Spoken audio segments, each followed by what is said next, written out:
উচ্চ মাধ্যমিক রাষ্ট্রবিজ্ঞান, দ্বাদশ শ্রেণী, চতুর্থ সেমিস্টার, প্রথম অধ্যায়, আন্তর্জাতিক সম্পর্ক সম্পর্কিত মতবাদসমূহ। আজকের বিষয় বাস্তববাদ। বাস্তববাদ।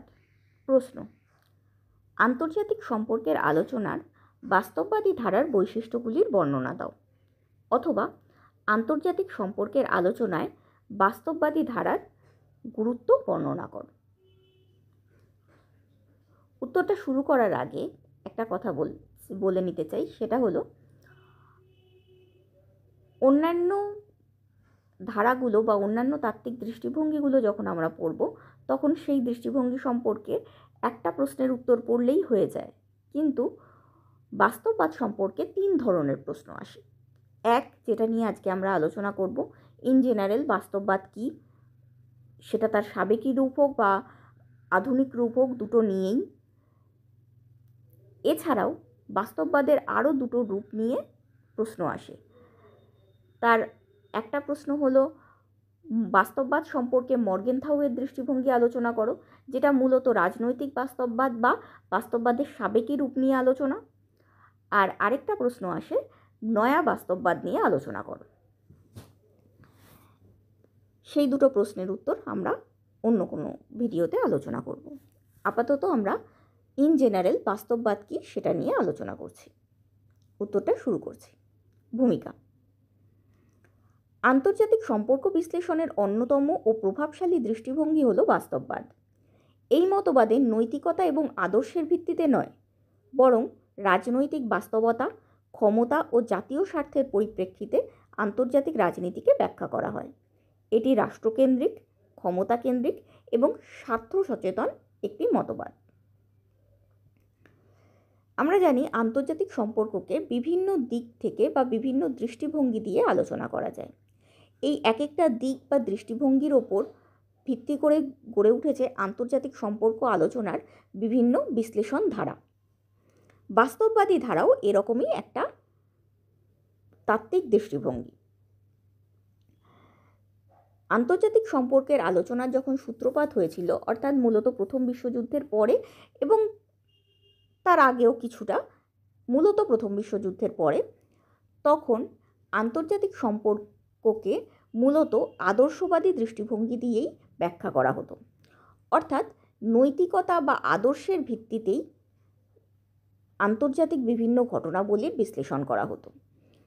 মানে কোনো রাষ্ট্র কী সিদ্ধান্ত নেবে সেটা ডিপেন্ড করত রাষ্ট্রের, বা সেটাকে আলোচনা করা হতো রাষ্ট্রের কী করা উচিত বা মানব সমাজের কী রকম হওয়া উচিত তার ভিত্তিতে। মানে ঔচিত্য অনৌচিত্যের ভিত্তিতেই মূলত আন্তর্জাতিক ঘটনাবলীর এবং রাষ্ট্রীয় সিদ্ধান্তের ব্যাখ্যা করা হতো এর আগে। কিন্তু দ্বিতীয় বিশ্বযুদ্ধ হওয়ার ফলে এই আদর্শবাদী ধারার সীমাবদ্ধতাগুলো মানুষের সামনে ফুটে ওঠে। এর ফলে মানুষ একটা নতুন ধরনের মতবাদের উদ্ভব ঘটায়। সেই নতুন মতবাদটাই হলো বাস্তববাদ। এই বাস্তববাদে রাষ্ট্রের কি করা উচিত তার ভিত্তিতে নয়, বরং রাষ্ট্র কি করছে তার ভিত্তিতে আন্তর্জাতিক ঘটনাবলীর বিশ্লেষণ করা হয়। এবং এই বাস্তববাদী দৃষ্টিভঙ্গি দিয়ে দেখানো হয়েছে যে রাষ্ট্র সবসময় নিজের জাতীয় স্বার্থের সঙ্গে নিজের ক্ষমতার ব্যালেন্স করে আন্তর্জাতিক পটভূমিতে বিদ্যমান পরিস্থিতিকে অ্যানালিসিস করে তার ভিত্তিতেই যে কোনো সিদ্ধান্ত গ্রহণ করে।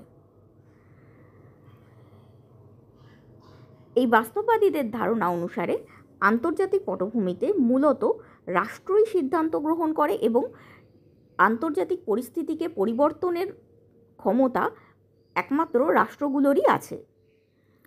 এছাড়াও এই রাষ্ট্রগুলো যেহেতু নিজের স্বার্থ বা জাতীয় স্বার্থ এবং ক্ষমতার ভিত্তিতে নিজের সিদ্ধান্ত গ্রহণ করে, তাই বাস্তববাদী ধারণাকে রাষ্ট্রকেন্দ্রিক, ক্ষমতাকেন্দ্রিক এবং স্বার্থ সচেতন মতবাদ হিসেবে চিহ্নিত করা হয়। সংজ্ঞা: আন্তর্জাতিক সম্পর্কের আলোচনায় বাস্তববাদ হলো সেই তাত্ত্বিক দৃষ্টিভঙ্গি যার মূল বক্তব্য হলো অরাজক, প্রতিযোগিতামূলক ও সংঘাতপ্রবণ আন্তর্জাতিক রাজনীতিতে মুখ্য ও যুক্তিবাদী কারক রূপে প্রতিটি রাষ্ট্র আদর্শের ভিত্তিতে নয়, বরং বাস্তব পরিস্থিতির ভিত্তিতে নিজের নিরাপত্তা, সার্বভৌমত্ব, প্রভাব ও জাতীয় স্বার্থ রক্ষার উদ্দেশ্যে ক্ষমতা বৃদ্ধির প্রচেষ্টায় পরিচালিত এবং ক্ষমতার ভারসাম্য রক্ষাই রাষ্ট্রগুলির মধ্যে ক্ষমতাকেন্দ্রিক সংঘাত দূর করে আন্তর্জাতিক ক্ষেত্রে স্থিতিশীলতা রক্ষার একমাত্র উপায়।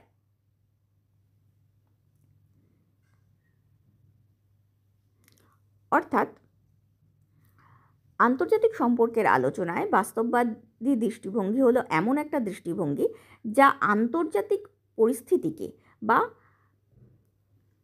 বিভিন্ন রাষ্ট্রগুলোর মধ্যে পরিচালিত হওয়া সম্পর্ককে মূলত অরাজক, প্রতিযোগিতামূলক এবং সংঘাতপ্রবণ বলে ব্যাখ্যা করেছে। অরাজক মানে কি? আন্তর্জাতিক ক্ষেত্রে রাষ্ট্রগুলো সার্বভৌম, যে কোনো রাষ্ট্র যে কোনো ডিসিশন, সেটা অভ্যন্তরীণ ক্ষেত্রে হোক বা বাহ্যিক ক্ষেত্রে হোক, নিতে সমর্থ। কিন্তু এই রাষ্ট্রগুলোর ওপর এমন কোনো সংস্থার নিয়ন্ত্রণ নেই যেই সংস্থার কথা রাষ্ট্রগুলো মেনে চলতে বাধ্য। অর্থাৎ রাজাহীন পরিস্থিতি বা অরাজক বা নৈরাজ্যমূলক পরিস্থিতি আন্তর্জাতিক ক্ষেত্রে বিদ্যমান। এই অরাজক পরিস্থিতিতে প্রতিটা রাষ্ট্র আরও বেশি ক্ষমতা অর্জন করার জন্য এবং নিজের স্বার্থ পূরণের জন্য পরস্পরের সঙ্গে প্রতিযোগিতায় লিপ্ত। তাই আন্তর্জাতিক পরিস্থিতি হলো প্রতিযোগিতামূলক। আর এই প্রতিযোগিতার থেকেই শুরু হয় সংঘাত। যেহেতু স্বার্থের সংঘাত তৈরি হয়, তাই প্রতিযোগিতার ক্ষেত্রেও সংঘাত তৈরি হয়। তাই আন্তর্জাতিক পরিস্থিতি হলো সংঘাতপ্রবণ, অর্থাৎ যুদ্ধপ্রবণ। এই রকম আন্তর্জাতিক পরিস্থিতিতে রাষ্ট্র হলো মুখ্য ও যুক্তিবাদী কারক। অর্থাৎ রাষ্ট্রই প্রধান ভূমিকা পালন করে আন্তর্জাতিক সম্পর্ক পরিচালনার এবং পরিবর্তনের ক্ষেত্রে। আর এই রাষ্ট্র হলো যুক্তিবাদী কারক, যে যুক্তি দিয়ে চলে, কোনো আদর্শের ভিত্তিতে নয়। এই যুক্তিবাদী কারক হিসেবে, মুখ্য এবং যুক্তিবাদী কারক হিসেবে প্রতিটি রাষ্ট্র আদর্শের ভিত্তিতে নয়, বরং বাস্তব পরিস্থিতির ভিত্তিতে সিদ্ধান্ত গ্রহণ করে। আর এই বাস্তব পরিস্থিতি পর্যালোচনা করার সময় তারা কি কি বিষয়ের ওপর দৃষ্টিভঙ্গি রাখে বা কি কি বিষয়ের ওপর নজর রাখে, সেগুলো হলো নিজেদের নিরাপত্তা, সার্বভৌমত্ব, প্রভাব এবং জাতীয় স্বার্থ রক্ষার উদ্দেশ্যে রাষ্ট্রগুলো পরিচালিত হয়। অর্থাৎ রাষ্ট্ররা সর্বপ্রথম নিজেকে নিরাপদ রাখতে চায় এবং নিজের অস্তিত্ব বা সার্বভৌমত্ব টিকিয়ে রাখতে চায়, অর্থাৎ পরাধীন হতে চায় না। তাছাড়াও যখন এই দুটো প্রাথমিক স্বার্থ পূরণ হয়ে গেল, তখন এই রাষ্ট্রগুলো নিজেদের প্রভাব বিস্তার করতে চায়, যেটা তোমরা মার্কিন যুক্তরাষ্ট্র বা চীনের ক্ষেত্রে দেখতে পাবে। এই প্রভাব বিস্তার করা, এই সবকটাই তাদের জাতীয় স্বার্থের মধ্যে পড়ে এবং আরও কিছু অর্থনৈতিক উন্নয়ন, সামাজিক উন্নয়ন প্রভৃতি জাতীয় স্বার্থ রক্ষার উদ্দেশ্যে। অর্থাৎ রাষ্ট্রগুলো পরিচালিত হয় মূলত চারটে উদ্দেশ্যে: নিজেদের নিরাপত্তা রক্ষা, সার্বভৌমত্ব বা অস্তিত্ব রক্ষা বা পরাধীন না হওয়া, প্রভাব বিস্তার করা এবং জাতীয় স্বার্থ রক্ষার উদ্দেশ্যে। এই সকল উদ্দেশ্যে রাষ্ট্রগুলো কি করে? ক্ষমতা বৃদ্ধির চেষ্টা করতে থাকে। কারণ ক্ষমতাই একমাত্র মাধ্যম যার দ্বারা রাষ্ট্রগুলো নিজেদের জাতীয় স্বার্থ চরিতার্থ করতে পারবে। আমরা যদি দেখি যে আমেরিকা যুক্তরাষ্ট্রের সঙ্গে নেপালের কোনো রকম ডিল হচ্ছে, তাহলে সবসময় আমরা আগের থেকেই ধরে নিতে পারি যে জিনিসটা নেপালের ফেভারে হোক বা না হোক, মার্কিন যুক্তরাষ্ট্রের ফেভারে অবশ্যই হবে। কেন? কারণ মার্কিন যুক্তরাষ্ট্র বেশি ক্ষমতাশালী। তাই সবসময় রাষ্ট্রগুলো নিজের স্বার্থ পূরণের চেষ্টা করে, আর স্বার্থ পূরণের জন্য একান্ত প্রয়োজনীয় সেটা হলো ক্ষমতা বৃদ্ধি করা। তাই রাষ্ট্রগুলো ক্ষমতা বৃদ্ধি করার চেষ্টা করতে থাকে। আন্তর্জাতিক পরিস্থিতিতে যেহেতু প্রতিটা রাষ্ট্র নিজের স্বার্থে চলে এবং ক্ষমতা বৃদ্ধির চেষ্টা করে, তাই ক্ষমতার ভারসাম্য রক্ষা করার মাধ্যমেই একমাত্র আন্তর্জাতিক ক্ষেত্রে স্থিতিশীলতা রক্ষা করা সম্ভব। কেন? কারণ ক্ষমতা নিয়েই যেহেতু রাষ্ট্রগুলোর মধ্যে দ্বন্দ্ব চলছে, তাই ক্ষমতার ভারসাম্য রক্ষা করেই একমাত্র এই দ্বন্দ্বের পরিবেশে স্থিতিশীলতা রক্ষা করা যায়। যেমন আমরা এক্ষুনি বললাম যে মার্কিন যুক্তরাষ্ট্র আর নেপালের মধ্যে যদি কোনো ডিল হয়, তাহলে মার্কিন যুক্তরাষ্ট্র নিজের ক্ষমতা খাটিয়ে সেই ডিলের থেকে নেপালের ক্ষতি করে নিজের স্বার্থ বেশি পরিমাণে পূরণ করার চেষ্টা করবে। কিন্তু এই ডিলটাই যদি নেপাল, ভারত, বাংলাদেশ, পাকিস্তান, শ্রীলঙ্কা এই পুরো সাউথ ইস্ট এশিয়ান কান্ট্রি একসাথে একজোট হয়ে এই ডিলটা করে আমেরিকার সঙ্গে, তাহলে আমেরিকার যতটা ক্ষমতা এতগুলো রাষ্ট্রের সম্মিলিত ক্ষমতারও ততটাই। কাজেই এক্ষেত্রে ক্ষমতার একটা ভারসাম্য তৈরি হয়। কোনো দিকই ক্ষমতার পাল্লায় বেশি ভারী হয়ে উঠতে পারে না। সেই রকম যদি পরিস্থিতি আমরা তৈরি করতে পারি যে আন্তর্জাতিক ক্ষেত্রে কিছু রাষ্ট্রজোট আর কিছু বড় রাষ্ট্র পরস্পরের মুখোমুখি হয়, সেই হিসেবে ক্ষমতার ভারসাম্য যদি আমরা রক্ষা করতে পারি, যে কোনো রাষ্ট্রই অধিক ক্ষমতাশালী নয়, কারণ কেউ যদি অধিক ক্ষমতাশালী হয়েও যায়, যখন কম ক্ষমতাশালী কোনো রাষ্ট্রের সঙ্গে সে ডিল করবে, তখন বাকি কম ক্ষমতাশালী রাষ্ট্রগুলো সেই কম ক্ষমতাশালী রাষ্ট্রের সঙ্গে হাত মিলিয়ে একসাথে ডিল করবে। তাহলে এই একটা ক্ষমতার ভারসাম্য রক্ষা হয়। এর ফলে কোনো রাষ্ট্রই নিজের স্বার্থ পূরণের জন্য অন্য রাষ্ট্রের ক্ষতি করতে পারবে না। আর যেহেতু কোনো রাষ্ট্রেরই ক্ষতি হলো না, তাই আন্তর্জাতিক ক্ষেত্রে ক্ষমতাকেন্দ্রিক সংঘাতটাও দূর হলো এবং আন্তর্জাতিক ক্ষেত্রে স্থিতিশীলতা রক্ষা পেল, অর্থাৎ কোনো যুদ্ধের পরিস্থিতি তৈরি হলো না। এবং এইভাবেই আন্তর্জাতিক শান্তি বা বিশ্ব শান্তি প্রতিষ্ঠিত হবে। এটাই হলো বাস্তববাদের মূল কথা।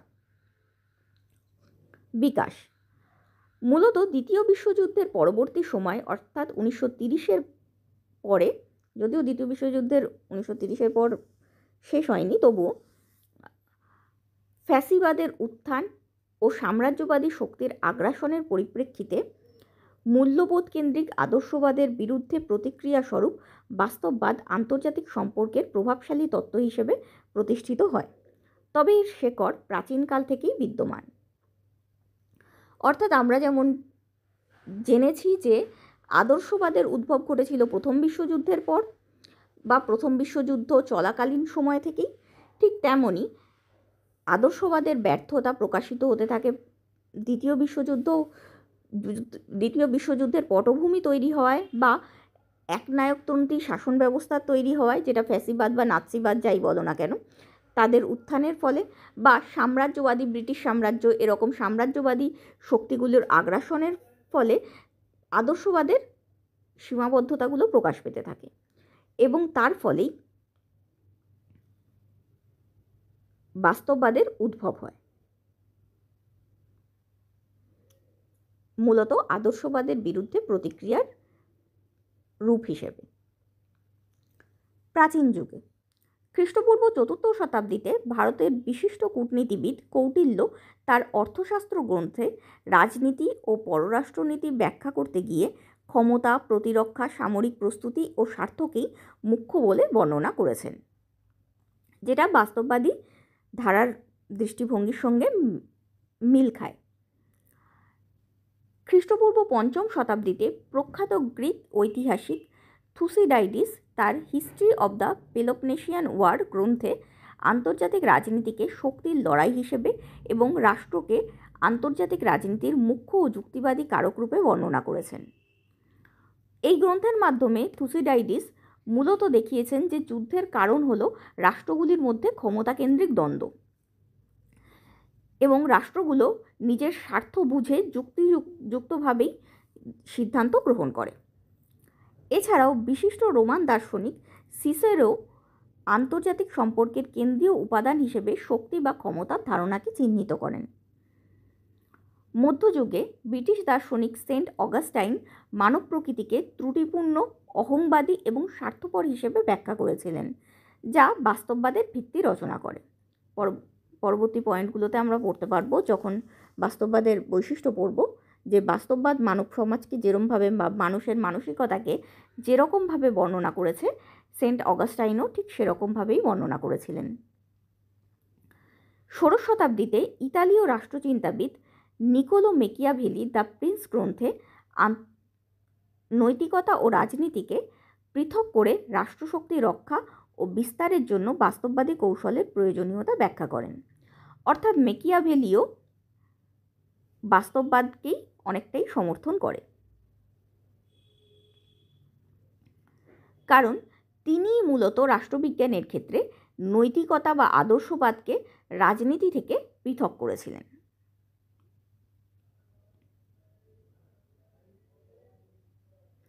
আধুনিককালে সপ্তদশ শতাব্দীতে ইংরেজ দার্শনিক টমাস হবস তার লেখা লেভিয়াথান গ্রন্থে আন্তর্জাতিক সম্পর্ক ও মানব প্রকৃতির বাস্তববাদী ব্যাখ্যা প্রদান করেন। তার মতে মানুষ ক্ষমতালোভী এবং আন্তর্জাতিক পরিস্থিতি নৈরাজ্যমূলক। আমরা বাস্তববাদের সংজ্ঞা পড়তে গিয়েই পড়েছি যে বাস্তববাদ আন্তর্জাতিক পরিস্থিতিকে নৈরাজ্যমূলক হিসেবে বর্ণনা করে এবং মানুষকে এবং রাষ্ট্রগুলোকে স্বার্থ সচেতন ও ক্ষমতালোভী হিসেবে। লেভিয়াথান গ্রন্থেও টমাস হবস আন্তর্জাতিক পরিস্থিতি এবং মানব সমাজকে এইভাবেই বর্ণনা করেছেন। পরবর্তীকালে রেনল্ড নেইবুর তার মরাল ম্যান অ্যান্ড ইমরাল সোসাইটি গ্রন্থে এবং E.H. কার তার 20 ইয়ার্স ক্রাইসিস গ্রন্থে এবং কেনেথ ওয়াল্টস তার থিওরি অফ ইন্টারন্যাশনাল পলিটিক্স গ্রন্থে আদর্শবাদের সমালোচনা করে বাস্তববাদী পদ্ধতিতে রাজনীতিকে ব্যাখ্যা করেন। এরা মূলত মেন বাস্তববাদ যেটা আমরা পড়ব সেই সময়কারই রাষ্ট্রবিজ্ঞানী, তাই এদের লেখা থেকেই মূলত বাস্তববাদ সম্পর্কে ধারণা তৈরি হয়। বাস্তববাদের বিবর্তন। বাস্তববাদ সময় এবং পরিস্থিতির সাথে সাথে বিভিন্ন রূপ ধারণ করেছে। এর প্রথম রূপ হলো ধ্রুপদী বাস্তববাদ বা classical realism. Hans Morgenthau, Reinhold Niebuhr প্রমুখ ধ্রুপদী বাস্তববাদীরা মানব প্রকৃতির স্বার্থপর ও ক্ষমতালিপ্সু এই ধারণার উপর ভিত্তি করেই আন্তর্জাতিক রাজনীতিকে ব্যাখ্যা করেন। অন্যদিকে বাস্তববাদের দ্বিতীয় রূপ হলো বা অনেকটা সংশোধিত এবং পুনর্গঠিত রূপ হলো নয়া বাস্তববাদ বা নিও রিয়ালিজম বা স্ট্রাকচারাল রিয়ালিজম। কেনেথ ওয়াল্টস, জন মিয়ারশাইমার প্রমুখ নয়া বাস্তববাদীরা মানব প্রকৃতির বদলে আন্তর্জাতিক ব্যবস্থার অরাজক প্রকৃতিকে সংঘাতের মূল কারণ হিসেবে দেখান। অর্থাৎ ধ্রুপদী এবং নয়া এই দু প্রকার বাস্তববাদীরাই একথা স্বীকার করে নিয়েছেন যে আন্তর্জাতিক মঞ্চে রাষ্ট্রগুলো সংঘাতপ্রবণ। ধ্রুপদী বাস্তববাদীদের মতে এই সংঘাতের কারণ হলো মানুষের অন্তর্নিহিত নেতিবাচক প্রবৃত্তি, অর্থাৎ মানুষ স্বার্থপর, ক্ষমতা পেতে চায়, অন্যকে দমন করতে চায়, এই কারণেই মূলত যুদ্ধ হয় বা আন্তর্জাতিক ক্ষেত্রে রাষ্ট্রগুলো সংঘাতে জড়িয়ে পড়ে। আর নয়া বাস্তববাদীদের মতে মানুষের প্রকৃতির সঙ্গে আন্তর্জাতিক সংঘাতের কোনো সম্পর্ক নেই, আন্তর্জাতিক পরিস্থিতিটাই এতটা অরাজক যে আন্তর্জাতিক পরিস্থিতিতে প্রতিটি রাষ্ট্র নিরাপত্তাহীনতায় ভোগে। যেহেতু অন্যান্য রাষ্ট্রগুলোর আচরণ নিয়ন্ত্রণ করার মতো কোনো সর্বাধিক ক্ষমতা সম্পন্ন কর্তৃপক্ষ আন্তর্জাতিক ক্ষেত্রে নেই, তার জন্য প্রতিটি রাষ্ট্রই নিরাপত্তাহীনতায় ভোগে এবং সেই নিরাপত্তাহীনতা থেকেই তারা যুদ্ধের প্রস্তুতি নিতে শুরু করে, প্রতিযোগিতায় লিপ্ত হয় এবং ধীরে ধীরে তা সংঘাতের রূপ নেয়। এই নয়া বাস্তববাদেরও দুটি ধারা রয়েছে। এক হলো রক্ষণাত্মক বাস্তববাদ বা ডিফেন্সিভ রিয়ালিজম এবং দ্বিতীয় হলো আক্রমণাত্মক বাস্তববাদ বা অফেন্সিভ রিয়ালিজম। এই দু প্রকার বাস্তববাদী অর্থাৎ রক্ষণাত্মক বাস্তববাদ এবং আক্রমণাত্মক বাস্তববাদ উভয়ই একথা স্বীকার করে নিয়েছে যে আন্তর্জাতিক ক্ষেত্রে রাষ্ট্রগুলোর লক্ষ্য হলো অতিরিক্ত ক্ষমতা অর্জন করা বা ক্ষমতা বৃদ্ধি করা। কিন্তু রক্ষণাত্মক বাস্তববাদীদের মতে রাষ্ট্রগুলো ক্ষমতা বৃদ্ধি করে নিরাপত্তা নিশ্চিত করার জন্য, আর আক্রমণাত্মক বাস্তববাদীদের মতে রাষ্ট্রগুলো ক্ষমতা বৃদ্ধি করে নিজের প্রাধান্য ও আধিপত্য বিস্তার করার জন্য, অর্থাৎ অন্যকে দমন করার জন্য। এই হলো 4 ধরনের বাস্তববাদ। এবার আসছি বাস্তববাদের মূল প্রবক্তাগণে। আন্তর্জাতিক সম্পর্কের আলোচনায় বাস্তববাদী তত্ত্বের মূল তাত্ত্বিকগণ হলেন: 1. Hans J মর্গেনথাউ।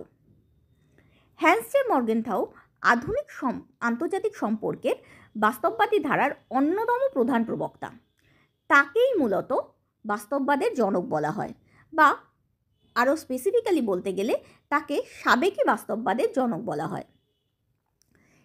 তিনি ধ্রুপদী বা রাজনৈতিক বাস্তববাদ তত্ত্বটি সর্বসমক্ষে তুলে ধরেন। প্রথম বিশ্বযুদ্ধের পরবর্তী আদর্শবাদী চিন্তাধারার একটি প্রতিক্রিয়া হিসেবে তার তত্ত্বটি আবির্ভূত হয়। তার গ্রন্থ politics among Nations the struggle for power and piece, যা প্রকাশিত হয়েছিল 1948 সালে, এবং অপর একটি গ্রন্থ সায়েন্টিফিক ম্যান ভার্সেস পাওয়ার পলিটিক্স। এই দুটি গ্রন্থের মাধ্যমে তিনি বাস্তববাদী তত্ত্বের ভিত্তি স্থাপন করেন। তার লেখনী ও তাত্ত্বিক কাঠামো দ্বিতীয় বিশ্বযুদ্ধ পরবর্তী আন্তর্জাতিক সম্পর্ককে নতুন দিক নির্দেশ করে। দ্বিতীয় বাস্তববাদী তাত্ত্বিক হলেন এডওয়ার্ড হ্যালেট কার বা E.H. কার। তিনি তার 1939 সালে প্রকাশিত দ্য 20 ইয়ার্স ক্রাইসিস গ্রন্থে দুই বিশ্বযুদ্ধের মধ্যবর্তী আন্তর্জাতিক পরিস্থিতি বিচার বিশ্লেষণ করে বাস্তববাদী তত্ত্বের ভিত্তি নির্মাণ করেন। পরবর্তী তাত্ত্বিক হলেন রেনল্ড নৈবুর। এছাড়াও Quincy Wright, Kenneth Waltz, George F Kennan, Henry Kissinger, John Herz, Nicholas Spykman, Kenneth Thompson, George Schwarzenberger, Stephen Walt, Robert Jervis, Arnold Wolfers প্রমুখরা বাস্তববাদী তত্ত্বের প্রবক্তা। এদের মধ্যে কেনেথ ওয়াল্টজ ছিলেন নবীন নয়া কাঠামোগত বা রক্ষণাত্মক বাস্তববাদের জনক। অর্থাৎ দ্বিতীয় বিশ্বযুদ্ধের পটভূমিতে যখন বাস্তববাদ নিজের প্রাসঙ্গিকতা হারাচ্ছিল, ঠিক সেই সময় বাস্তববাদকে পুনর্গঠিত করেন তিনি বাস্তববাদের মূল নীতিগুলোর মধ্যে কিছু সংশোধন এবং পরিবর্তন এনে বাস্তববাদকে এক নতুন রূপে সর্বসমক্ষে তুলে ধরেন। তাই তাকে নবীন বাস্তববাদের জনক বা নয়া বাস্তববাদের জনক বলে। আর তিনি এই তত্ত্বটা প্রতিষ্ঠিত করেছিলেন যে আন্তর্জাতিক ক্ষেত্রের অরাজক কাঠামোই মূলত রাষ্ট্রগুলির সংঘাতের কারণ। তাই তার থিওরি বা তার তত্ত্বটা যেহেতু আন্তর্জাতিক কাঠামোর সঙ্গে জড়িত, তাই তাকে কাঠামোগত বাস্তববাদীও বলা হয় বা কাঠামোগত বাস্তববাদের জনকও বলা হয়। এই কাঠামোগত বাস্তববাদের জনক হিসেবে তিনি এই তত্ত্বকে প্রতিষ্ঠিত করেন যে প্রতিটি রাষ্ট্রই নিজের নিরাপত্তা নিশ্চিত করার জন্য ক্ষমতা বৃদ্ধিতে আগ্রহী। তার জন্য তাকে রক্ষণাত্মক বাস্তববাদেরও জনক বলা হয়। এছাড়া রয়েছেন জন মিয়ারশাইমার। তাকে আক্রমণাত্মক বাস্তববাদের জনক বলা হয়, কারণ শুধুমাত্র নিরাপত্তার জন্যই নয়, বরং প্রাধান্য বিস্তারের জন্যও যে রাষ্ট্রগুলো ক্ষমতা বৃদ্ধিতে আগ্রহী, একথা তিনি সর্বসমক্ষে তুলে ধরেন। এই হলো বাস্তববাদী তাত্ত্বিকগণ।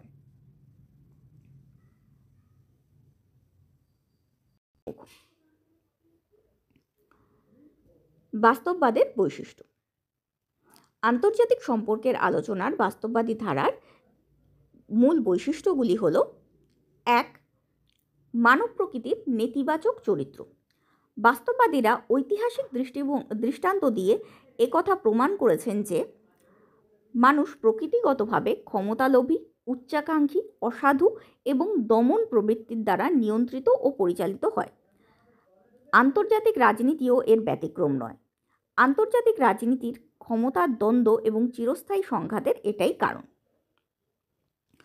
অর্থাৎ আমরা এই পয়েন্টটার ক্ষেত্রে মূলত ধ্রুপদী বাস্তববাদীদের যুক্তিটাকেই হাইলাইট করছি। ধ্রুপদী বাস্তববাদীদের মতানুসারে মানুষ প্রকৃতিগতভাবেই ক্ষমতালোভী, উচ্চাকাঙ্ক্ষী, অসাধু এবং অন্যকে দমন করতে চায়। যেহেতু মানুষ দিয়েই রাষ্ট্র গঠিত, তাই আন্তর্জাতিক রাজনীতিতেও রাষ্ট্রগুলোও একই ঘটনা ঘটায়।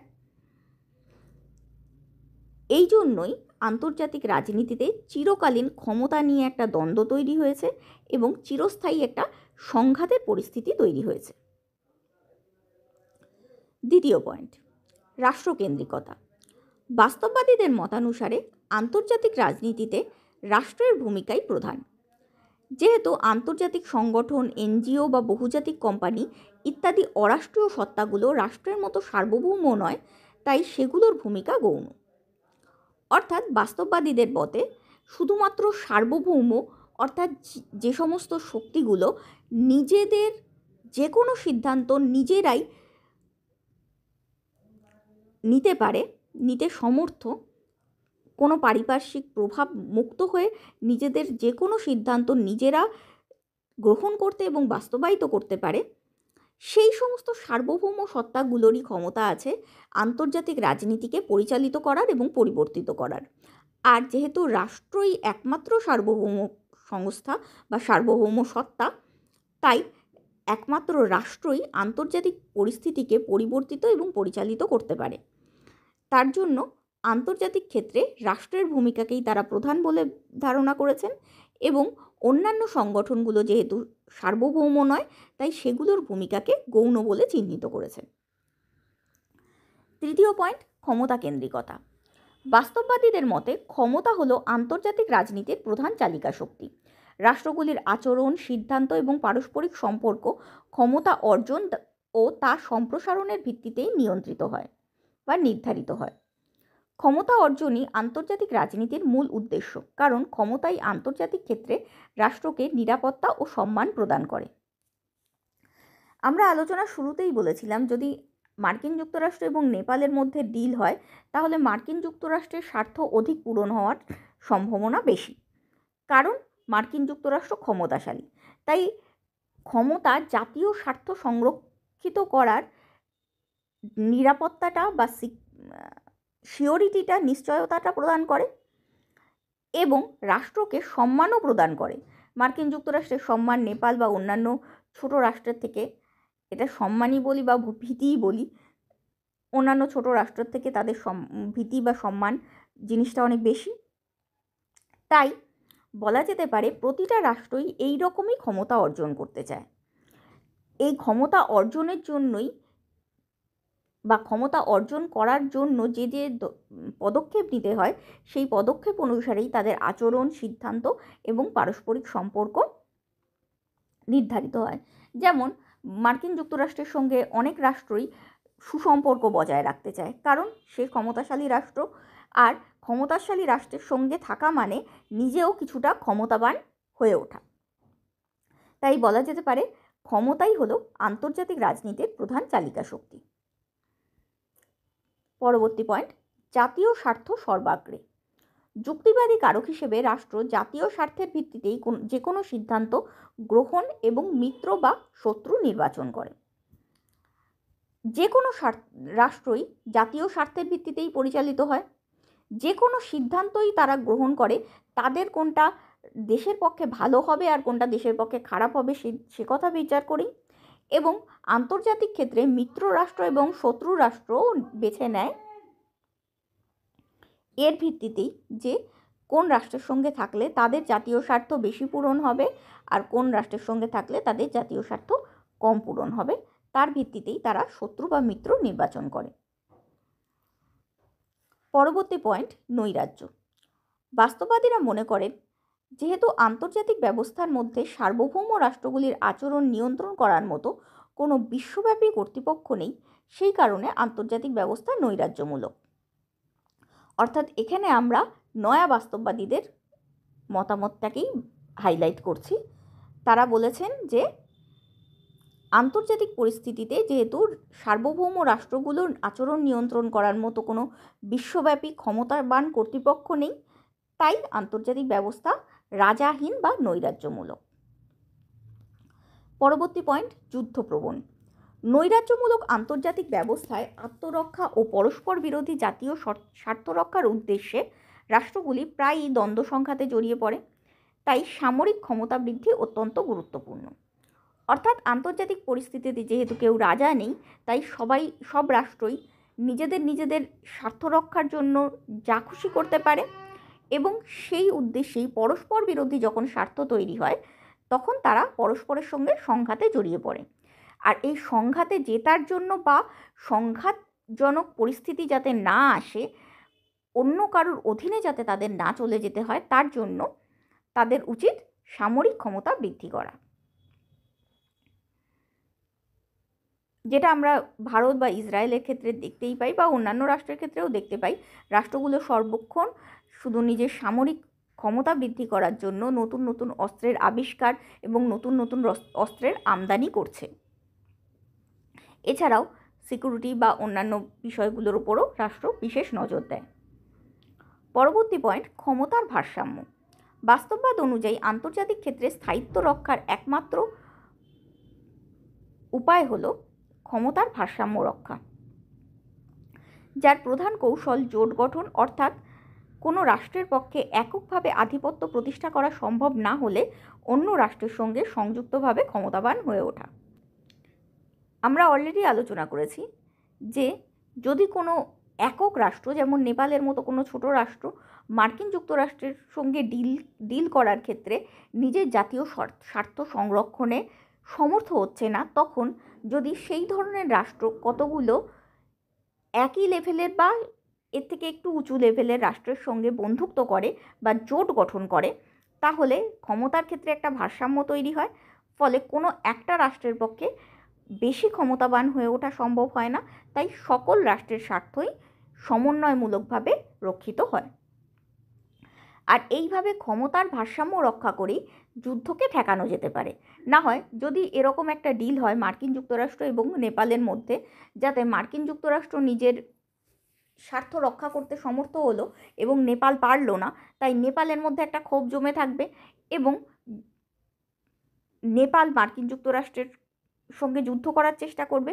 আবার যদি উল্টোটা হয়, যে মার্কিন যুক্তরাষ্ট্র ক্ষমতাবান হওয়া সত্ত্বেও নেপাল মার্কিন যুক্তরাষ্ট্রকে নিজের স্বার্থ পূরণ করতে দিল না, তাহলে মার্কিন যুক্তরাষ্ট্র আবার নেপালের প্রতি আগ্রাসী মনোভাব রাখতে পারে বা নেপালকে ধ্বংস করার জন্য যুদ্ধ শুরু করতে পারে। তাই ক্ষমতার ভারসাম্য যদি থাকে, যদি দুপক্ষের মনেই এই ভয়টা থাকে যে আমি অপর পক্ষকে আক্রমণ করলে অপর পক্ষ আমার ক্ষতি করতে সমর্থ, তাহলে যুদ্ধ হবে না আলটিমেটলি, কারণ কেউই নিজের ক্ষতি চাইবে না। সেইভাবেই একমাত্র আন্তর্জাতিক ক্ষেত্রে স্থায়িত্ব বা স্থিতিশীলতা রক্ষা করা যায় এবং যুদ্ধ আটকানো সম্ভব হয়। পরবর্তী পয়েন্ট, নিরাপত্তা সংশয়। অরাজক ও যুদ্ধপ্রবণ আন্তর্জাতিক পরিস্থিতিতে রাষ্ট্রগুলির প্রতিযোগিতার অন্যতম কারণ হল নিরাপত্তাগত সংশয় এবং রাষ্ট্রের অস্তিত্ব সংরক্ষণ। অর্থাৎ প্রতিটা রাষ্ট্রই চায় নিজের অস্তিত্বকে রক্ষা করতে, মানে কারুর অধীনে হয়ে না থাকতে, সেটা ডাইরেক্ট হোক যেমন ব্রিটিশরা আমাদের ওপর শাসন করেছিল, বা ইনডাইরেক্ট হোক যেমন চায়না বা মার্কিন যুক্তরাষ্ট্র পাকিস্তানের বেশিরভাগ ডিসিশন মেকিংয়ে তাদের ওপর প্রভাব বিস্তার করে। কোনোভাবেই কোনো রাষ্ট্র চায় না যে তাদের অস্তিত্ব বা নিরাপত্তা সংশয়ের মুখে পড়ুক। তার জন্যই রাষ্ট্রগুলো মূলত সামরিক শক্তি বৃদ্ধি করে।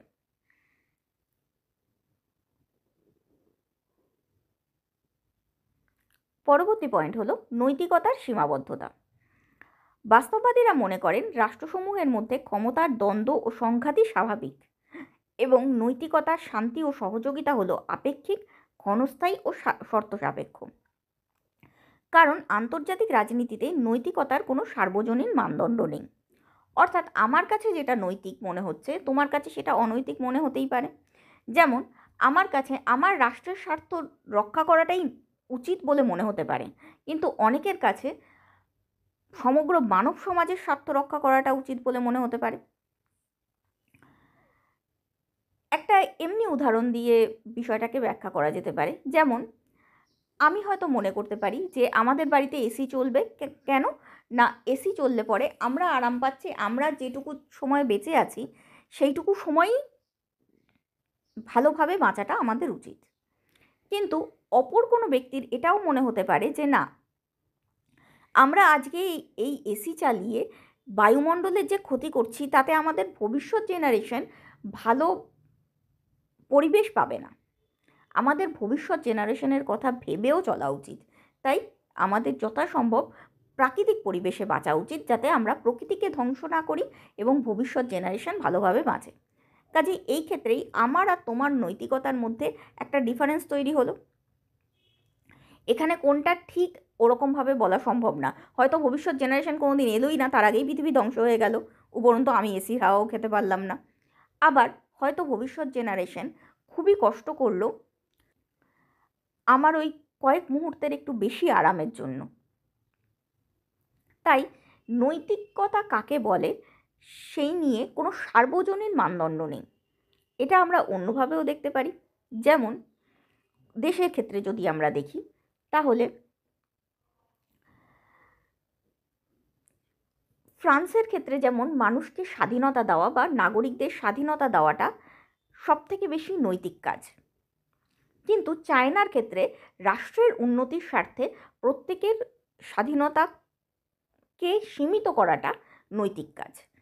কাজেই দুটো রাষ্ট্রের নৈতিকতার ভাবনা নিয়ে একটা ডিফারেন্স তৈরি হয়ে যাচ্ছে। এর ফলেই বলা যেতে পারে যে নৈতিকতার কোনো সার্বজনীন মানদণ্ড নেই। যেটা আমার পক্ষে উচিত মনে হয় সেটা তোমার পক্ষে অনুচিত মনে হতেই পারে। তাই যেই জিনিসটার কোনো সার্বজনীন মানদণ্ড নেই, সার্বজনীন ক্ষেত্রে সেটাকে আমরা চালু করব কী করে বা সেটার প্রচলন ঘটাবো কী করে। তার জন্যই বলা যেতে পারে যে নৈতিকতা বা শান্তি বা সহযোগিতার কথাগুলি হলো আপেক্ষিক, ক্ষণস্থায়ী ও শর্ত সাপেক্ষ। নৈতিকতার কোনো সার্বজনীন মানদণ্ড নেই। দুটো রাষ্ট্রের মধ্যে আজ বন্ধুত্ব আছে তাদের জাতীয় স্বার্থ পূরণ হচ্ছে বলে, আবার স্বার্থ যদি পরস্পর বিরোধী হয়ে যায় তাহলে সেই শান্তি বা সহযোগিতার পরিবেশ ক্ষুণ্ণ হতে পারে বা পরিবর্তিত হতে পারে। তাই বলা যেতে পারে নৈতিকতা, শান্তি ও সহযোগিতা হলো আপেক্ষিক, ক্ষণস্থায়ী এবং শর্ত সাপেক্ষ। আর দ্বন্দ্ব ও সংঘাতটাই স্বাভাবিক, কারণ দ্বন্দ্ব ও সংঘাতটা আমাদের স্বার্থ রক্ষার জন্য অত্যন্ত স্বাভাবিক পদক্ষেপ। এই হলো বাস্তববাদের বৈশিষ্ট্য। এবার আসছে সমালোচনায়। 1960-এর দশকের শেষ ভাগে আন্তর্জাতিক ক্ষেত্রে অরাষ্ট্রীয় একক সমূহের গুরুত্ব বৃদ্ধি পায় এবং সেই পরিপ্রেক্ষিতে বহুত্ববাদের উদ্ভব বাস্তববাদী দৃষ্টিকোণকে অনেকটা কোণঠাসা করে দেয়। নিচে বাস্তববাদী তত্ত্বের প্রধান সমালোচনাগুলি তুলে ধরা হলো। অর্থাৎ বাস্তববাদীরা যেরকম বলেছে যে রাষ্ট্রই মুখ্য কর্মকর্তা আন্তর্জাতিক ক্ষেত্রে, সেই ধারণাটা 1960-এর দশকের পর থেকে ধীরে ধীরে পরিবর্তিত হতে শুরু করে। আরও অনেক ক্রিয়াকারী বা কর্মকর্তা আন্তর্জাতিক সম্পর্ককে প্রভাবিত করতে শুরু করে। ফলে বাস্তববাদী দৃষ্টিভঙ্গির সীমাবদ্ধতা প্রকাশিত হয় এবং এর ফলে এই ধরনের বহুত্ববাদের উদ্ভব বাস্তববাদী দৃষ্টিভঙ্গিকে কিছু সমালোচনার সম্মুখীন করে। প্রথম সমালোচনা হলো মানব প্রকৃতি সম্পর্কে নেতিবাচক দৃষ্টিভঙ্গি। বাস্তববাদীরা মনে করেন মানুষ স্বার্থপর, ক্ষমতালিপ্সু ও সংঘাতপ্রবণ, কিন্তু সমালোচকদের মতে এটা মানব প্রকৃতিকে একতরফাভাবে ব্যাখ্যা করে। সহযোগিতা, নৈতিকতা, সহানুভূতির মতো মানবিক গুণগুলোকে বাস্তববাদ উপেক্ষা করে।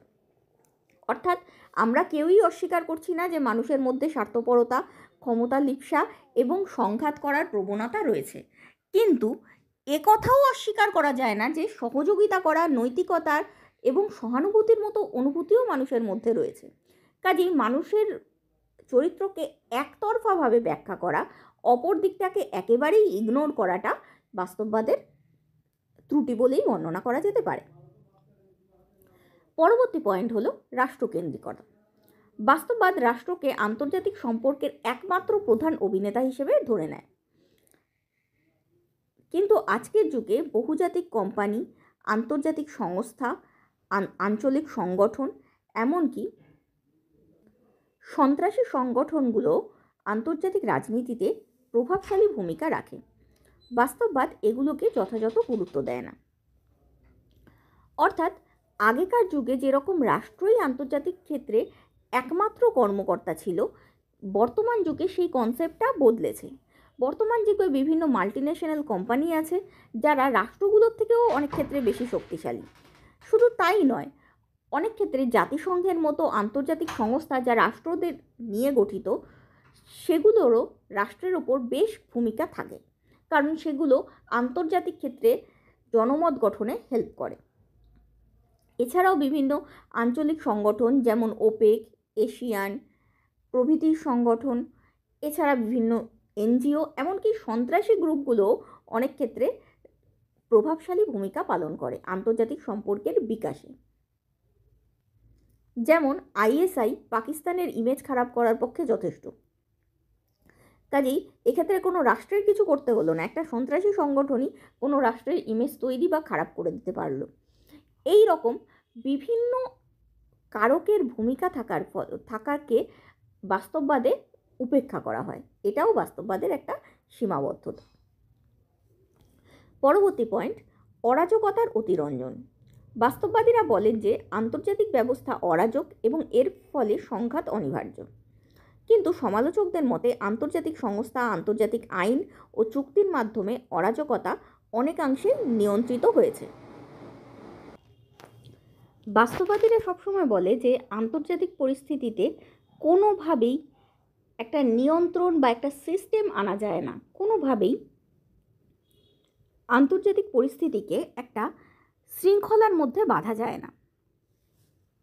কারণ আন্তর্জাতিক পরিস্থিতিতে সার্বভৌম রাষ্ট্রগুলোর ওপর নিয়ন্ত্রণকারী কোনো কর্তৃপক্ষ নেই। তার জন্যই তাদের মনে হয় যে এই আন্তর্জাতিক পরিস্থিতি যেহেতু অরাজক, এর ফলে এই পরিস্থিতিতে দুটো রাষ্ট্রের পারস্পরিক স্বার্থের সংঘাত হলে যুদ্ধ অনিবার্য। কিন্তু সমালোচকদের মতে এই ধরনের সংঘাত বর্তমানে আন্তর্জাতিক বিচার ব্যবস্থা, আন্তর্জাতিক আইন এবং চুক্তির মাধ্যমে এবং আন্তর্জাতিক সংস্থার মাধ্যমে অনেকটাই নিয়ন্ত্রিত করা সম্ভব। তাই যেটা বলা হয় যে পুরোপুরি অরাজক পরিস্থিতি বা কোনোভাবেই নিয়ন্ত্রণ করা সম্ভব নয়, নিয়ন্ত্রণহীন পরিস্থিতি, এতটাও খারাপ পরিস্থিতি আন্তর্জাতিক পরিস্থিতিটা নয়।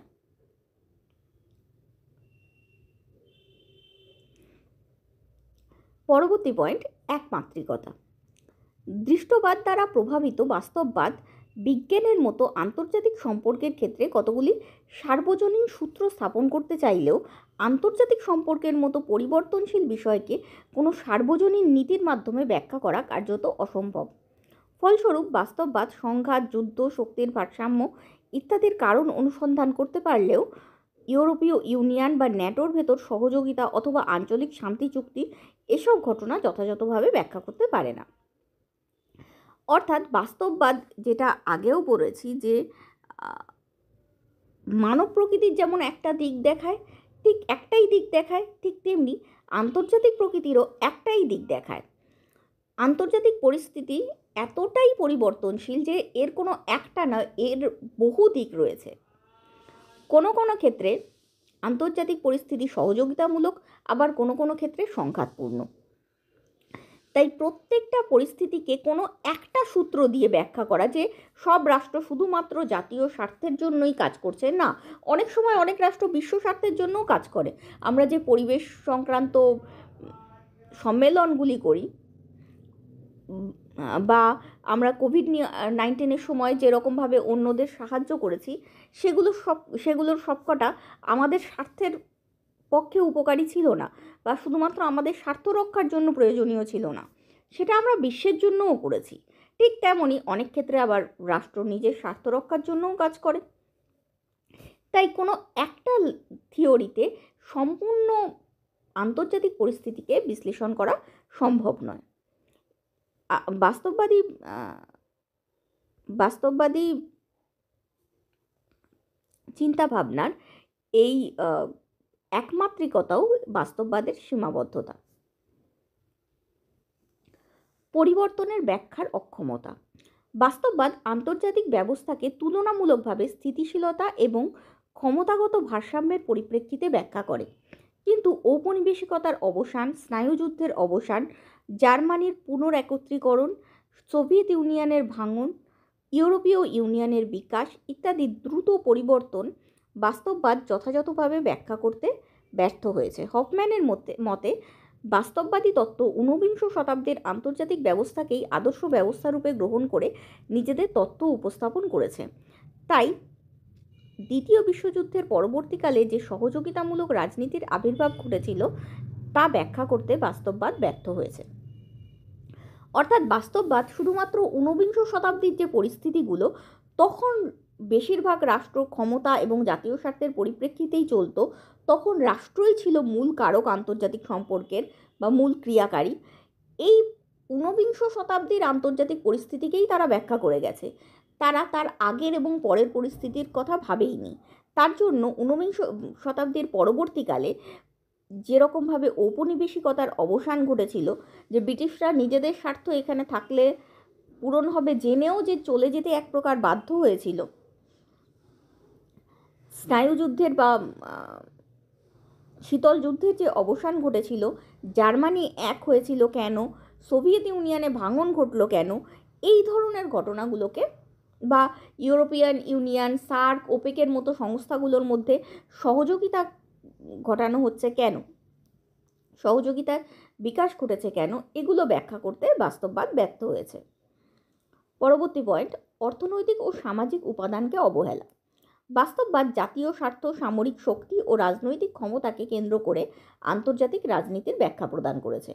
অথচ সমসাময়িক বিশ্বে মতাদর্শ, অর্থনীতি, প্রযুক্তি, সংস্কৃতি, জলবায়ু পরিবর্তন, সাইবার সিকিউরিটি বা সার্বজনীন নৈতিক নীতি ইত্যাদিও সমানভাবে আন্তর্জাতিক রাজনীতিকে প্রভাবিত করে। তাই বলা যেতে পারে বাস্তববাদ একটি পূর্ণাঙ্গ তত্ত্ব নয়। অর্থাৎ জাতীয় স্বার্থ, সামরিক শক্তি এবং রাজনৈতিক ক্ষমতা অবশ্যই আন্তর্জাতিক রাজনীতির গুরুত্বপূর্ণ উপাদান, কিন্তু তার সঙ্গে সঙ্গে অর্থনৈতিক, সামাজিক উপাদানগুলোও গুরুত্বপূর্ণ। এই অর্থনৈতিক ও সামাজিক উপাদানগুলিকে অবহেলা করাও বাস্তববাদের একটা সীমাবদ্ধতা। পরবর্তী পয়েন্ট, নৈতিকতার অবমূল্যায়ন। বাস্তববাদ জাতীয় স্বার্থ ও শক্তিকে মুখ্য করে, কিন্তু নৈতিকতা, ন্যায় বিচার, গণতান্ত্রিক ধ্যান ধারণা, মানবাধিকার ইত্যাদিকে গৌণ বা অপ্রাসঙ্গিক বলে ধরে। সমালোচকদের মতে আন্তর্জাতিক সম্পর্ক কেবল শক্তির রাজনীতি নয়, মানবাধিকার রক্ষা, গণতন্ত্র, পরিবেশ, বৈশ্বিক ন্যায় বিচারের বিষয়গুলিও এক্ষেত্রে গুরুত্বপূর্ণ।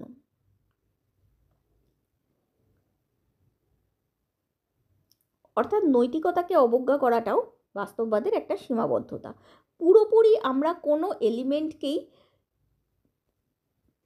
ইগনোর করতে পারবো না। আন্তর্জাতিক রাজনীতির ক্ষেত্রে সব কটা এলিমেন্টই ইম্পর্ট্যান্ট। নৈতিকতাও যেমন ইম্পর্ট্যান্ট, জাতীয় স্বার্থও ততটাই ইম্পর্ট্যান্ট। যুদ্ধকে অনিবার্য মনে করা। বাস্তববাদ মনে করে সংঘাত ও যুদ্ধ আন্তর্জাতিক ব্যবস্থার স্বাভাবিক ফল, কিন্তু ইতিহাসে দেখা যায় দীর্ঘমেয়াদী শান্তিও সম্ভব, যেমন ইউরোপে দ্বিতীয় বিশ্বযুদ্ধ পরবর্তী শান্তি বা ইউরোপীয় ইউনিয়নের অভ্যন্তরে যুদ্ধের অনুপস্থিতি। ইউরোপীয় ইউনিয়ন হচ্ছে ইউরোপের কতগুলো রাষ্ট্রের জোট, সেই কটা রাষ্ট্রের মধ্যে যুদ্ধ হয় না। তাই বলা যেতে পারে যে যুদ্ধটা পুরোপুরি অনিবার্য তা নয়। মানুষ আলোচনা বা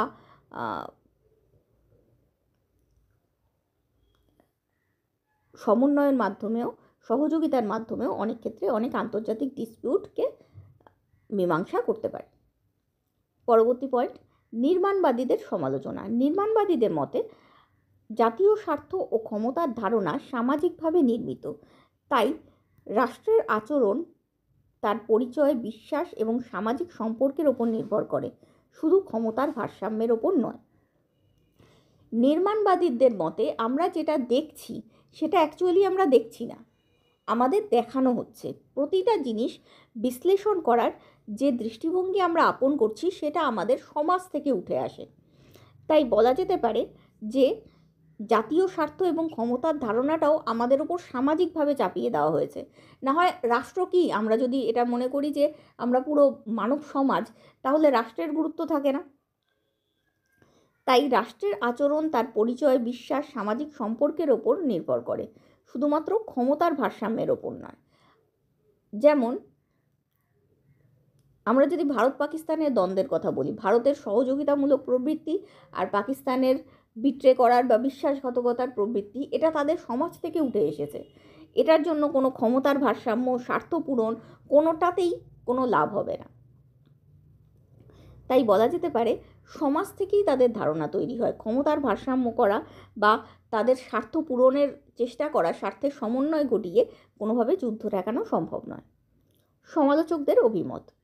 স্ট্যানলি হফম্যান তার international relations the long road to theory গ্রন্থে মর্গেনথাউয়ের রাজনৈতিক বাস্তববাদকে ক্ষমতার একাত্মবাদ হিসেবে চিহ্নিত করে বলেছেন যে বাস্তববাদী দৃষ্টিভঙ্গিতে ক্ষমতাকে রাজনীতির সমার্থক রূপে গণ্য করা হয়েছে, কিন্তু ক্ষমতা লক্ষ্য নয়, বরং লক্ষ্য পূরণের উপায় মাত্র। অধ্যাপক ফ্রিডম্যানের মতে আন্তর্জাতিক সম্পর্কের ক্ষেত্রে ক্ষমতা ও মতাদর্শ অপ্রতিরোধ্যভাবে একে অপরের সঙ্গে মিশ্রিত হয়ে পড়েছে। একইভাবে আন্তর্জাতিক রাজনীতিতে মতাদর্শ ও নীতিসমূহের মধ্যেকার সম্পর্ককে উপেক্ষা করার জন্য রেম আরও রাজনৈতিক বাস্তববাদের সমালোচনা করেছেন। অর্থাৎ এদের প্রত্যেকেরই মতে ক্ষমতা অবশ্যই ইম্পর্টেন্ট, কিন্তু শুধু ক্ষমতাই ইম্পর্টেন্ট তা নয়, মতাদর্শ বা নৈতিকতা এগুলোও ইম্পর্টেন্ট। এগুলোকে ইগনোর করা বাস্তববাদের সীমাবদ্ধতা। এছাড়া টুকার, ওয়ালস প্রমুখের মতে বাস্তববাদী দৃষ্টিভঙ্গি স্ববিরোধী, কারণ একদিকে তারা ঔচিত্যবোধের পরোয়া না করার পরামর্শ দেয়, অন্যদিকে জাতীয় স্বার্থ অনুসরণ করাকেই রাষ্ট্রের উচিত বলে বর্ণনা করে। অর্থাৎ একদিকে তারা বলছে রাষ্ট্রের কী করা উচিত, রাষ্ট্রের সবসময় জাতীয় স্বার্থ রক্ষা করা উচিত, ক্ষমতা বৃদ্ধি করা উচিত, আর অন্যদিকে বলছে উচিত অনুচিতের কোনো সময় পরোয়া করো না, যা করার তাই করে ফেলো। তাই নিজেদের মধ্যেই একটা বিরোধ তৈরি করে ফেলেছে এই মতবাদটা। পরবর্তী পয়েন্ট, সংকীর্ণ দৃষ্টিভঙ্গি। বাস্তববাদীরা জাতীয় স্বার্থের থেকে সামাজিক স্বার্থকে আলাদা করে বর্ণনা করেছেন। বাস্তবে জাতীয় স্বার্থ হলো এমন এক ব্যাপক ধারণা যা শুধু সংশ্লিষ্ট জাতির উন্নতির ওপর নির্ভরশীল নয়, বরং বিশ্ব শান্তি, নিরাপত্তা রক্ষা, পরিবেশ সংরক্ষণ, মহামারী প্রতিরোধ, সার্বিক বৈশ্বিক উন্নয়ন প্রভৃতির ওপরও নির্ভরশীল। অর্থাৎ বাস্তববাদীদের মতে শুধুমাত্র জাতীয় স্বার্থ সংরক্ষণ করলেই চলবে, কিন্তু জাতীয় স্বার্থের তারা যে বর্ণনাটা দিয়েছেন সেই বর্ণনাটা অনেকটা সংকীর্ণ। শুধুমাত্র নিজের দেশের স্বার্থ সংরক্ষণ করলেই কোনো সময় মানব সমাজ উন্নতি সাধন করতে পারে না। যেমন আমরা যদি শুধুমাত্র নিজের দেশকে কোনো রোগমুক্ত রাখি এবং চারিদিকে কোভিড-19 মতো রোগ ছড়িয়ে পড়ে, তাহলে কোনো না কোনোভাবে বায়ুর মাধ্যমে বলো, জলের মাধ্যমে বলো, সেই রোগ আমাদের দেশে আসবেই। তাই বিশ্বশান্তি রক্ষা বা পরিবেশ সংরক্ষণ, আবার বিশ্বশান্তি রক্ষার ক্ষেত্রেও যদি বলি, অন্য দুটো দেশের মধ্যে লড়াই হচ্ছে, সেটা নিয়ে যদি আমরা মাথা না ঘামাই, তাহলে সেই দুটো দেশের লড়াইয়ের প্রভাব আমাদের বাণিজ্যের ক্ষেত্রে অবশ্যই পড়বে। তাই বলা যেতে পারে জাতীয় স্বার্থ শুধু নিজেদের কয়েকটা লোকের স্বার্থ পূরণ করার মধ্যেই সীমাবদ্ধ নয়। জাতীয় স্বার্থ একটা ব্যাপক ধারণা, বিশ্ব সমাজের উন্নয়নটাও জাতীয় স্বার্থের মধ্যেই পড়ে। তাছাড়া রাষ্ট্রীয় ক্ষমতাকে শুধুমাত্র সামরিক ক্ষমতারূপে বর্ণনা করে অর্থনৈতিক, সাংস্কৃতিক ও মতাদর্শগত ক্ষমতার প্রভাবকে উপেক্ষা করেও বাস্তববাদ সংকীর্ণ দৃষ্টিভঙ্গির পরিচয় দিয়েছে। অর্থাৎ তারা যেমন জাতীয় স্বার্থকে সংকীর্ণ অর্থে গ্রহণ করেছে, ঠিক তেমনি রাষ্ট্রীয় ক্ষমতাকেও তারা খুবই সংকীর্ণ অর্থে ব্যাখ্যা করেছে। তারা ক্ষমতা বলতে বা রাষ্ট্রের ক্ষমতা বলতে শুধুমাত্র রাষ্ট্রের সামরিক সামর্থ্যকেই বর্ণনা করেছে। কিন্তু বর্তমানকালে শুধু সামরিক সক্ষমতাই নয়, বরং অর্থনৈতিক, সাংস্কৃতিক এবং মতাদর্শগত সক্ষমতারও আন্তর্জাতিক ক্ষেত্রে একটা সুদূর প্রসারী প্রভাব রয়েছে। উদাহরণ দিয়ে বলা যেতে পারে, ঠিক যেমন সাউথ কোরিয়া অর্থনৈতিক দিক থেকে উন্নত বলে আন্তর্জাতিক ক্ষেত্রে তার একটা প্রভাব বিস্তার করে, তেমনি ব্রিটিশ সাম্রাজ্য বা সাম্রাজ্য এখন ঠিক বলা যায় না, বলা উচিত ব্রিটিশরা সাংস্কৃতিক দিক থেকে একটা ঐতিহ্য বহন করছে বলে, বা আরও স্পেসিফিক্যালি বলতে গেলে ভ্যাটিকান সিটি বা তাইওয়ান সাংস্কৃতিক দিক থেকে, ধর্মীয় দিক থেকে একটা ক্ষমতা ধারণ করছে বলে তাদেরও আন্তর্জাতিক ক্ষেত্রে একটা বিশেষ প্রভাব রয়েছে। ঠিক তেমনি চীন বা রাশিয়ার মতাদর্শগত প্রভাবকেও আন্তর্জাতিক মঞ্চ উপেক্ষা করতে পারে না। তাই বলা যেতে পারে আজকের দিনে ক্ষমতা শুধুমাত্র সামরিক ক্ষমতার মধ্যে গণ্ডিবদ্ধ নেই। ক্ষমতার একটা বিশাল প্রভাব ক্ষমতার অন্যান্য দিকেরও রয়েছে। তাই বলা যেতে পারে বাস্তববাদ জাতীয় স্বার্থ এবং ক্ষমতা দুটোকেই খুব সংকীর্ণ অর্থে দেখেছে। এটাও বাস্তববাদের একটা সীমাবদ্ধতা। উপসংহার: উপরোক্ত সমালোচনা সত্ত্বেও একথা নির্দ্বিধায় বলা যায় যে ক্ষমতা ও জাতীয় স্বার্থের ধারণা আজও আন্তর্জাতিক সম্পর্কের নির্ণায়ক, যা বাস্তববাদীরাই সর্বপ্রথম সর্বসমক্ষে তুলে ধরেন। অর্থাৎ ক্ষমতা ও জাতীয় স্বার্থের যে ভূমিকা রয়েছে সেটাকে আমরা কোনোভাবেই অস্বীকার করতে পারি না। ঠান্ডা যুদ্ধ চলাকালীন মার্কিন যুক্তরাষ্ট্র ও সোভিয়েত ইউনিয়নের প্রতিদ্বন্দ্বিতা বাস্তববাদের যথার্থতা প্রমাণ করে, কারণ ঠান্ডা যুদ্ধটাই হয়েছিল ক্ষমতা বৃদ্ধির জন্য। হফম্যান তাই যথার্থই বলেছেন যে রাজনৈতিক বাস্তববাদ 1950-এর দশকে আন্তর্জাতিক সমাজে বাস্তবতার একটি প্রামাণ্য চিত্র তুলে ধরেছিল। সমসাময়িক আন্তর্জাতিক রাজনীতিতে শক্তির ভারসাম্য, জোট নীতি, প্রতিরক্ষা ব্যয় বৃদ্ধি, পারমাণবিক প্রতিরোধ নীতি, সবই বাস্তববাদের মূল ধারণার প্রতিফলন। কেনেথ টমসন বলেছেন যে প্রশংসা বা নিন্দা করার জন্য বাস্তববাদীরা বিশ্বের গুরুত্বপূর্ণ সমস্যাবলীকে আলোচনা করেন না। তাদের উদ্দেশ্য হলো ওইসব সমস্যার স্বরূপ যথাযথভাবে উপলব্ধি করা। অর্থাৎ বাস্তববাদীরা শুধুমাত্র প্রশংসা করার জন্য বা নিন্দা করার জন্য, অর্থাৎ কী হওয়া উচিত ছিল, কী হওয়া উচিত নয় সেটা দেখানোর জন্য কোনো আন্তর্জাতিক পরিস্থিতিকে বিশ্লেষণ করেন না। তারা কী হয়েছে সেটাকে বিশ্লেষণ করেন।